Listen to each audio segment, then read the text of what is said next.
What's going on YouTube? This your boy Savage. We're going to be doing our do-it-yourself indoor hydroponic system. These are going to be the supplies that you need. I'm not going to go through all of them right now because it's quite a bit, and I'm going to just go through it as the video goes.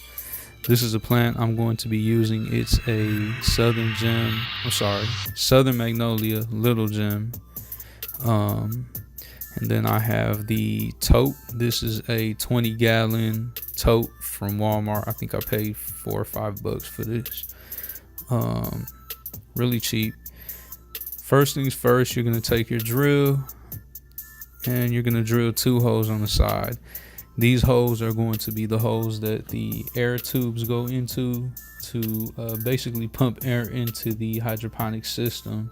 This is what makes it get oxygenated and prevents bacteria from building up. So you just take them holes, clean it out real well. I'm gonna grab some alcohol and I'm gonna clean out the inside of the tote because I don't want no bacteria or just any kind of any dirt or anything in there at all. So you take your airline tubing. I paid $2 for this at Walmart, $3 I think. And all you do is run it through the hole that we drilled in, and that end right there is going to be the end that connects to the air stone. So you're just going to put it right into the hole, and you're going to grab the air stone. That's the air stone right there. It's basically just a piece of plastic with a stone on top, and that's what distributes the air into bubbles. So you just take the stone and connect it right into the tube. That's it. And then you're going to take your pump. Now your pump is going to go on to the other end of the tube. Now the pump comes with 2 parts. It's going to be the pump and it's going to be the valve. The twisty tie that it comes with, I'm going to put to the side and use it for later. So you just take the pump. Now the problem is if the tube gets water in it, it's going to go straight to your pump and it's going to fry it. So to avoid that, that's what we use a valve for. So you just take your tube, cut it, Lucas, and then you're going to grab your valve. This is what the valve is right here. It looks like that. You're just going to go ahead and connect it to the tube. Now every pump is different, but the one I have here, the arrow faces up, is going to be facing towards the water. The flat part of the arrow is going to be facing towards your pump. So that's what I was doing, just reading it to make sure that that was correct. You just connect the valve to it just like that, and then you take another piece of tubing. This is what's going to connect from the valve to the actual pump. So I just grabbed a little 6-inch piece, connect it to the valve, and connect the other end to the pump. And then you're gonna do the same thing for the other hole we drilled in. Same exact thing.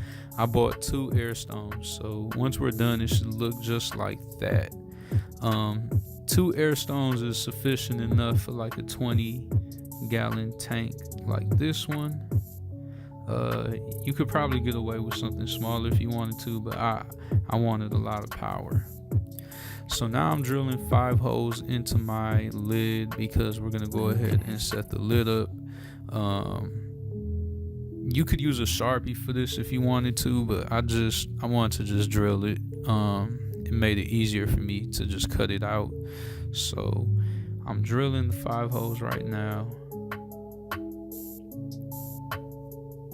Alright, so it should look something like that. And then what I'm gonna do is actually grab my cups and draw a circle around it. And this is gonna help me determine the size of the hole. So first I'm gonna just draw circles around it, all around my lid.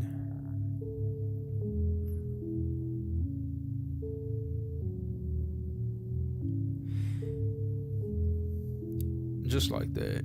And now I'm gonna cut around the hole that I created. Now you want to make the hole a little bit bigger than what is the size of your cup, so that it can actually fit in.